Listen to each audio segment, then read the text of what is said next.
আসসালামু আলাইকুম ভিউয়ার্স, কেমন আছেন সবাই? তো আশা করি সকলে ভালো আছেন। তো আপনাদের পাখিগুলো কেমন আছে জানাবেন একটু। অনেকদিন পর একটা ভিডিও দিচ্ছি, আশা করি সবাই কমেন্ট করবেন এবং লাইক এবং শেয়ার দিবেন।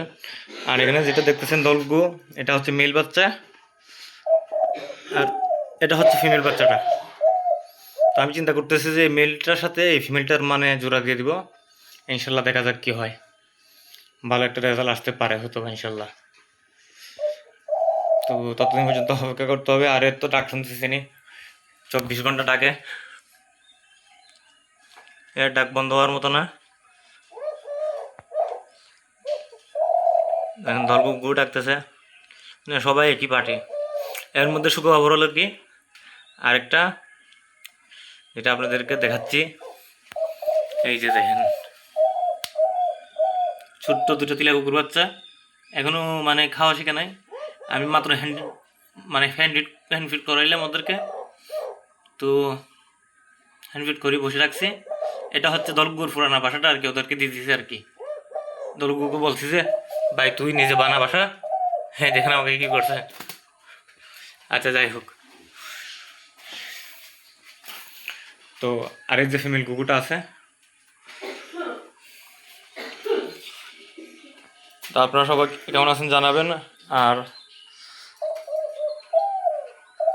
আমি আসলে মূলত পাখি বিক্রি করি না, তবে হ্যাঁ যদি কোনো পরিচিত ভাই যদি নিতে চায় তাহলে এর কোনো ইয়া নাই। তবে এমনটা যদি আপনার যদি হয় ঠিক মতো, তাহলে আমি মনে করেন সেল দিয়ে দিব। এছাড়া সেল দেওয়ার কোনো আগ্রহ নাই আমার তেমন একটা। আর চিন্তা করতেছি যে আরও কিছু এই পাশেও আপনার কিছু মানে কাঁচা একটা তুলে 3 পার্টিশনের একটা কাঁচা তুলে ফেলবো, 24, 28, 28, 24 এগুলা আরও 2টা আনবো ডাবল পার্টিশনের আর কি। তাহলে আমার এগুলো রাখতে সুবিধা হবে, যা মনে বুঝতেছি আর কি। আর এখন আপনাদের কমেন্টও পাওয়া যায় না তেমন একটা, রিপ্লাইও পাওয়া যায় না। আহা রে ভাই, কই হারায় যান আপনারা, দুঃখ লাগে অনেক। তো ডাকটা আমি শোনাই আপনাদের।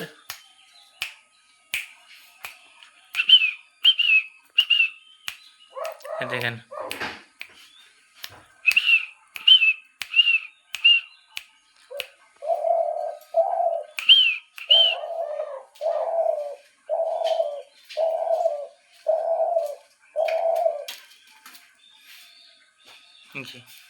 মাশাল্লাহ, দেখছেন খুব সুন্দর করে ডাকেও।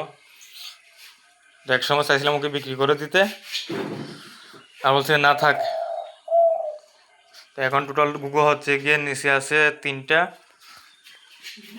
ওই নাম মাদি বাচ্চা একটা আছে নিচে, মাদি বাচ্চাটা এখন মা বাবার সাথে আছে। আর নটটাকে আলাদা করে ফেলছি, এদের সাথে রেখে দিচ্ছি তিলা কুকুর সাথে মিশে থাকার জন্য, যাতে ইন ফিউচারে ওদের দিয়ে কোনো কাজ করতে পারে ভবিষ্যতে, সে আশাতে আর কি। তো সবাই ভালো থাকবেন, সুস্থ থাকবেন। আর ভিডিওতে অবশ্যই লাইক এবং কমেন্ট করে যাবেন। যারা নতুন আছেন তারাও লাইক এবং কমেন্ট করে পাশে থাকবেন। আল্লাহ হাফেজ।